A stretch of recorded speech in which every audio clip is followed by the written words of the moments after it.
বহু গার্মেন্টস, বহু ইন্ডাস্ট্রি, বহু দোকানপাট বন্ধ হয়ে যাচ্ছে। আপনি দেখবেন যে বিভিন্ন মার্কেটে বছর বছর মালিক পরিবর্তন হচ্ছে। এখন দোকান, অনেক দোকান খালি, বাসা অনেক খালি, ভাড়া হয় না। এখন অনেকেই গ্রামে চলে যাচ্ছে, যে দেশে থেকে, শহরে থেকে যে ইনকাম করে খাবে, সেই ইনকাম তারা করতে পারে না। জনগণের কথা বলার কোনো অধিকার নাই। সেই দেশে আমরা যে বসবাস করতেছি, একটা নরকে বসবাস করতেছি।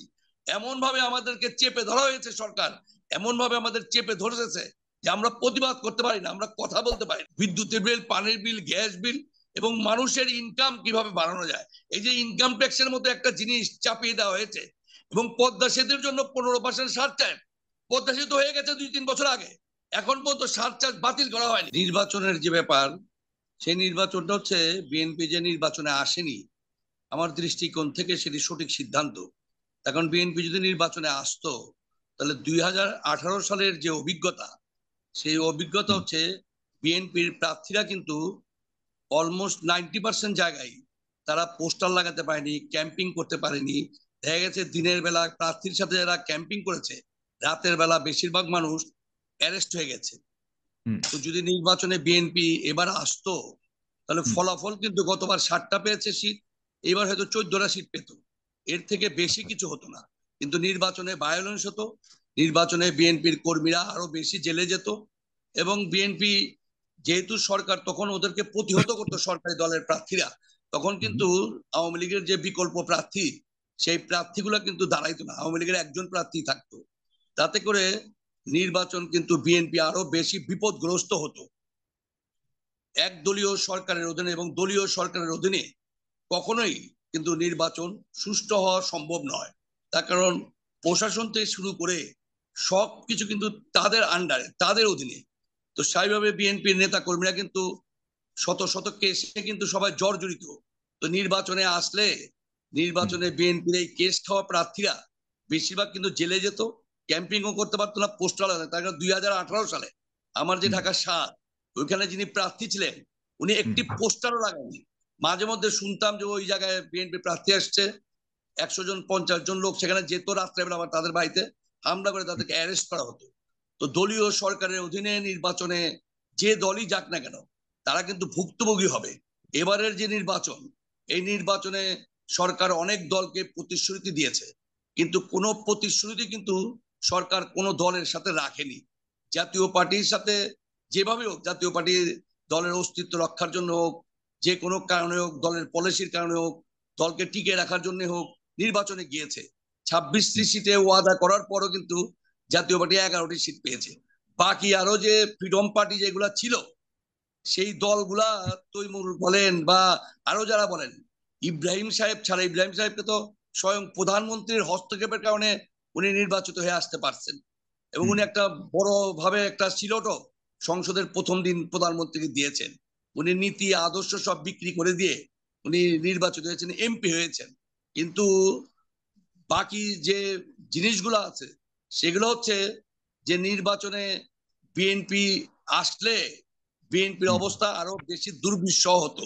এবং অন্যান্য যে দলগুলা নির্বাচনে আসছে, কোনো দলই কিন্তু একটি সিটও পায়নি। তো স্বাভাবিকভাবেই সরকার যেহেতু একদলীয় শাসন ব্যবস্থার দিকে অলরেডি এগিয়ে গেছে, এবং এখন তো একদলীয় শাসন ব্যবস্থায় সরকারই নির্ধারণ করে দিচ্ছে বিরোধী দল কে হবে, সবকিছু কিন্তু সরকারের অধীনস্থ। তো ওই প্রেক্ষাপটে রাজনৈতিক দলগুলো কিন্তু এখন কোনো কিছুরই কোনো করার ক্ষমতা নাই। যে রাজনৈতিক দলগুলো যে মিছিল করবে, মিটিং করবে, সেগুলো কিন্তু তাদের করার অবস্থা নাই। 15 বছর কিন্তু দীর্ঘ সময়। এই 15 বছর আওয়ামী লীগের বিরোধী করে যে দলগুলা বিরোধিতা করেছে, তারাও কিন্তু দিনের পর দিন এই বিরোধিতা করে কিন্তু তারাও কিন্তু এখন হতাশ। মূলত সবাই কিন্তু, সব রাজনৈতিক দলই কিন্তু হতাশ। তার কারণ একদলীয় শাসন ব্যবস্থা যেটা হয়, কেউ কিন্তু ওইভাবে রাজনীতি করতে পারে না। বাংলাদেশের অবস্থা কিন্তু এখন সেই একদলীয় শাসন ব্যবস্থাই হয়েছে।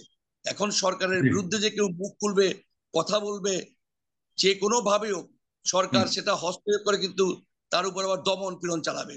আর দ্রব্য মূল্যের যে ব্যাপার, সেই ব্যাপার হচ্ছে যে সরকার কিন্তু জনগণের দিকে তাকিয়েও দেখে না। আমার 190টি দেশ আমি ভ্রমণ করেছি, পৃথিবীর সে আফ্রিকা থেকে মধ্য এশিয়া, ইউরোপ, আমেরিকা, কানাডা, এগুলো দেশের যে জীবন ব্যবস্থা, সেই জীবন ব্যবস্থা আমেরিকা, কানাডা, ইউরোপ তো ভিন্ন ব্যাপার। কিন্তু আমি আফ্রিকা এবং মধ্য এশিয়ায় উজবেকিস্তান, তাজিকিস্তান, কাজাকিস্তান, এখানে কেনিয়া বলেন, রুয়ান্ডা বলেন, সিসিল বলেন, মরক্কো বলেন, এই দেশগুলাতে আমি যে ব্যবস্থা দেখি, সেখানে একটা শ্রমিকের বেতন 50 থেকে 60 হাজার টাকা। তাদের মাসিক খরচ বাড়ি ভাড়া সহ মাসিক খরচ 30 থেকে 35 হাজার টাকা। এবং তারা কিন্তু প্রতি মাসেই তাদের টাকা উদ্বৃত্ত থাকে, 20,000 25,000 টাকা তাদের বাঁচে।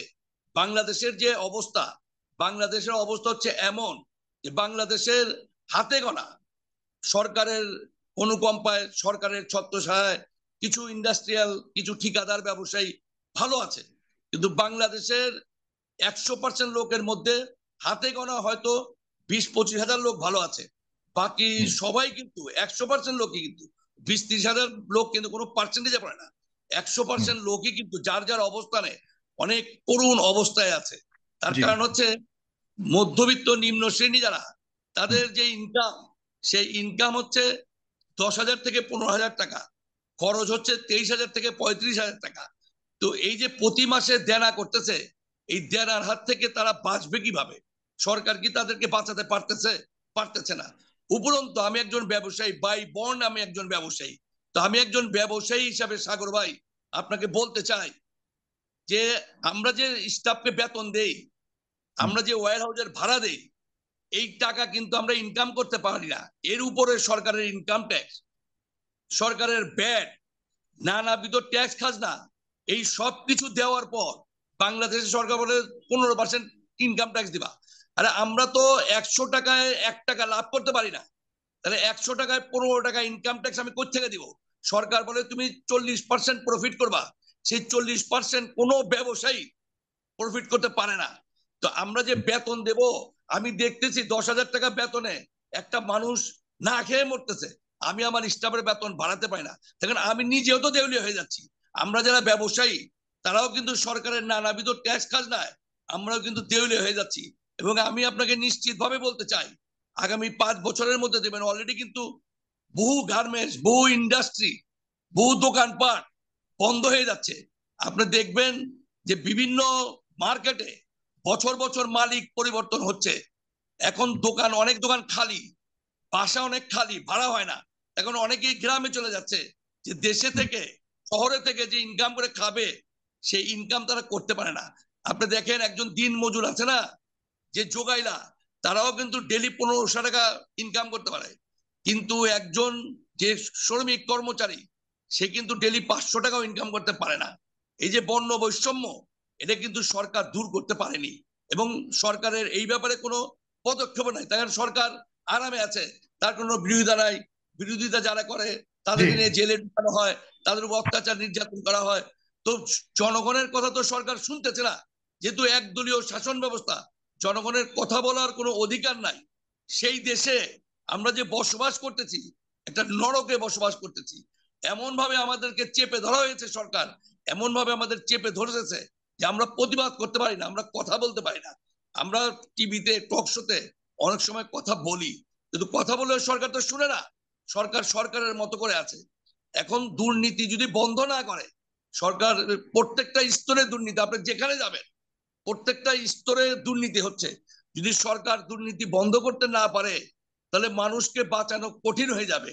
যদি সরকার দুর্নীতি বন্ধ করতে পারে, তাহলে ট্যাক্স খাজনাও কমবে, মালের দামও কমাতে পারবে, সরকার ভর্তি করে দিতে পারে, সব কিছু করতে হবে। সরকার তো সেই দিকে ভূক্ষেপ নাই। সরকার সংসদে যাবে, প্রাইম মিনিস্টারের প্রশংসা করবে মানুষ, সেগুলো উনি শুনবেন। সেটা তো জনগণের মনের কথা না। পার্লামেন্ট আছে, পার্লামেন্টে তো সব সরকারি দলের লোক।